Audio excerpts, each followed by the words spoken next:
এদের লেজ কিভাবে সৃষ্টি হয়? একটি পরিচিত ধূমকেতুর উদাহরণ দাও। ধূমকেতু আমাদের সৌরজগতের অংশ। এরা সূর্যকে কেন্দ্র করে ঘুরছে। এরা কঠিন পদার্থ দিয়ে তৈরি, তবে তাপ পেলে কিছু অংশ সহজেই গ্যাসে পরিণত হতে পারে।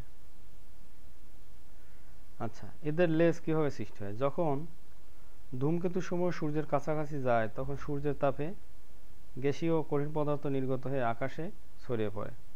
তখন এটি ঝাঁটার মতো দর্শনীয় লেজে পরিণত হয়। পৃথিবী থেকে এদেরকে কখনো কখনো দেখা যায়। কোনো কোনো ধূমকেতু অনেক বছর পর পর পৃথিবীর আকাশে দেখা যায়।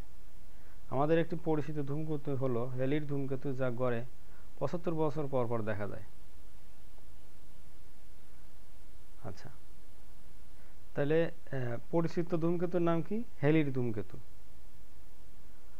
ওকে, তাহলে আমরা আজকে পড়লাম যে ধূমকেতু কাকে বলে, এদের লেজ সৃষ্টি হয় কিভাবে, এবং হ্যালির ধূমকেতুর একটি পরিচিত উদাহরণ হলো হ্যালির ধূমকেতু।